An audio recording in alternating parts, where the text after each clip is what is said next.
लग्नामध्ये सत्कार बंद करा, लग्न साधे केले तरी मुलं होतात। इंद्रिकट महाराज हे कंबर बांधू लोकांना सांगतात किंवा लग्न साधे करा, लग्न साधे करा, लग्न साधे करा, आणि त्यांनी एवढा मोठ्यापणे जाऊन का केला, हा तुम्हाला दाखवण्यासाठी केला।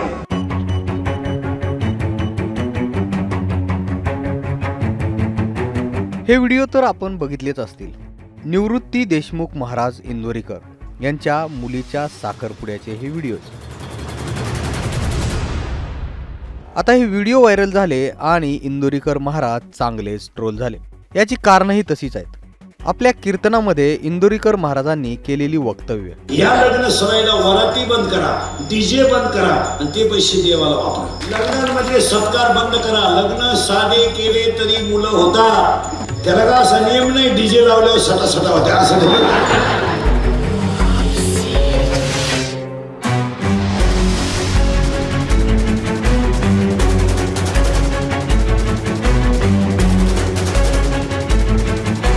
लग्न साधं केलं तरी पोरं होतात।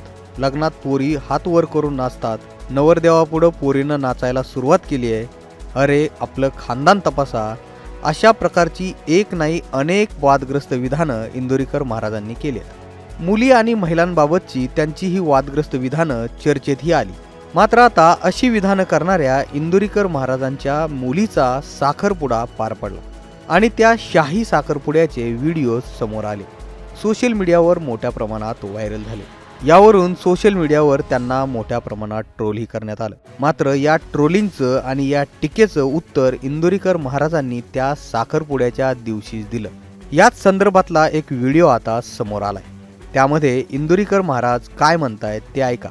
बऱ्याच लोकांची आम्हाला तक्रार आली किंवा इंद्रिकट महाराज हे कंबर बांधू लोकांना सांगतात किंवा लग्न साधे करा, लग्न साधे करा, लग्न साधे करा, आणि त्यांनी एवढा मोठ्यापणे जाऊन का केला, हा तुम्हाला दाखवण्यासाठी केला। हा तुम्हाला दाखवण्यासाठी केला की आपण बदल करू शकतो आणि ती बदल करण्याची आपली ताकद आहे। आपण सगळं बदल केलं। जेवण महाराष्ट्रीयन, आपण शास्त्रोपरी खानदान आहोत। चायनीज बिनीज आपल्याकडे चालणार नाही। त्याच्यावर माझ्याकडे 8 दिवस वाद केला। जेवण महाराष्ट्रीयन, वाढणाऱ्याचा ड्रेस वारकरी, कुणाचा सत्कार नाही, सगळ्यांना समान वागणूक आणि सगळ्यात महत्त्वाची गोष्ट खुर्चीवर सगळ्यांना खायला। ज्याला फक्त आधार आहे त्यानेच खुर्चीवर बसायचं। ज्याला खुद्याचा मणक्याचा आधार आहे त्याने खुर्चीवर बसायचं। जो सुरूर आहे त्यांनी खाली बसायचं। वारकरी संप्रदायाने उभ्या जगाला एकात्मता आणि संघटन कौशल्य शिकवले। वारकरी संप्रदायाने कोणाला कमी मानलं नाही, कुणाची स्तुती केली नाही, कुणाची निंदा केली नाही आणि कुणाचं जास्त कौतुकही केलं नाही। आणि आपली एक शेतकऱ्याचा मुलगा आहे, गरीब कुटुंबातून जन्माला आल्यानंतर वारकरी संप्रदायामध्ये 30 वर्ष उतरल्यानंतर स्टेजवर बसलेल्या सगळे राजकीय धार्मिक लोकांच्या आशीर्वादाने आपण इथपर्यंत पोहोचलो। आपण वैष्णव आहोत, त्यामुळे आपल्यामध्ये बदल करण्याची ताकद आहे। दुसरा एक प्रॉब्लेम आहे, तो आता तुमच्या समोरच भेटून टाकला। एक व्याही भेट कार्यक्रम होता आपल्याकडे। त्यांनी एकमेकाला कवडी मारायची, लोकांनी हसायचं। हे बंद केलं पाहिजे। तुम्ही आजपासून बंद केलं। तुम्ही मला थोडं नाव ठेवा, पण आपल्या माणसांसाठी ही काळाची गरज आहे। कारण आज वारकरी संप्रदायामध्ये महाराज या विश्वाचा तुम्ही अभ्यास केला चांगला, तर या विश्वामध्ये या समाजासाठी विश्वात बुद्धी असे झाले। मला विश्वातलं सगळ्यात गोवळं बाळ कोण झाला असेल तर बरोबर आहे। विश्वामध्ये दुसरा शब्द की ज्यांना कुणाचाच आधार नव्हता, पण ज्यांना बसायला मांडी नव्हती आईची, त्यांच्या मांडीवर अर्थचेपी हे काम आहे। विश्वातला दुसरा चमत्कार आहे की सगळा भावच गुरु केला।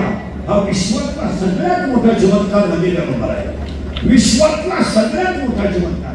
मग ज्ञानोबाला जर सत्य भाव गुरु करू शकता, ज्ञानेश्वरीचा जर अभ्यास केला एका मिनिटात, तर ज्ञानेश्वरीमध्ये ज्ञानोबाच्या आईचं नाव नाही, ज्ञानोबाच्या वडिलांचं नाव नाही, वाईट वाटतं। ज्ञानेश्वरीमध्ये देवाचं नाव नाही। ज्ञानेश्वरी शेवटची ओळी तयार करताना कंठ नाचून येतो, रोमांच्या अंगावर उभे राहतात आणि डोळ्यातून आसू येतो आणि नर्मदा म्हणतात, माझ्या सत्यवादाचे ठप्प केले बहु मी अनेक जन्म तपश्चर्या केली तेव्हा मला तुम्ही गुरु भेटला, म्हणून त्यांनी शेवटची ओवी ती सुद्धा केली.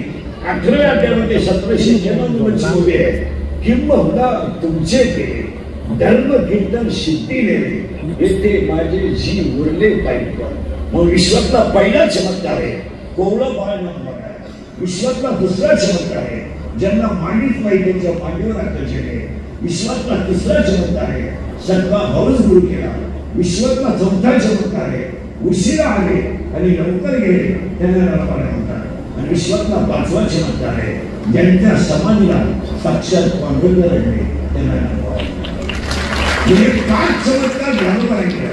जसं राणे छत्रपतीकडे तुम्ही अभ्यास करा, बारीक अभ्यास करा. आपण काय करतो माहिती का, कुणीतरी कुणाच्या तरी नावावर बघतोय, आपण प्रयत्न करीत नाही, आपण दुसऱ्याचं नाव घ्यायचं. मी त्याचा शिष्य एवढं म्हणायचं, माझा गुरु काय म्हणतो हे करायचं नाही. माझ्या गुरुच्या नावावर मी माझं दुकान चालवायचं. पण माझा गुरु पाण्यात लक्षण करीत होता, तू भजन खाऊन भजन म्हणतो काय सुद्धा नाही. आपण करीत नाही. दुसरं छत्रपतीच्या बाबतीत पाहतो ना, या राज्यात छत्रपती असे राजे आहेत की स्वतःच अपत्य सुख जास्त भोगू शकले नाही.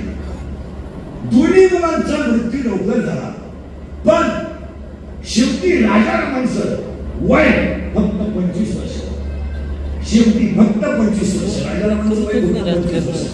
त्यावेळेस महाराणी ताराराणी 26 वर्ष शत्रुशीला घेत होत्या. त्या महाराष्ट्रातले आपण माणसं आहे, बाहेरचे जेवण बाहेरचे कपडे या बाहेरचा आहार बाहेरचे कपडे नको. आज शब्दामध्ये मी तुमचं सगळ्यांचं कौतुक करू शकत नाही, परंतु एवढे स्टेजवर बसलेली सगळी माणसं आहेत. हे मी तुमच्या पुढे एवढंच आहे की येथे माझे उरले पाईप पण मी फक्त तुमचं लेकरू म्हणून आपला माणूस म्हणून आतापर्यंत मोठा झालो. माझ्या कुटुंबावर असलेलं आणि आमच्या देशमुख परिवारावर असलेलं प्रेम तुम्ही असंच ठेवावं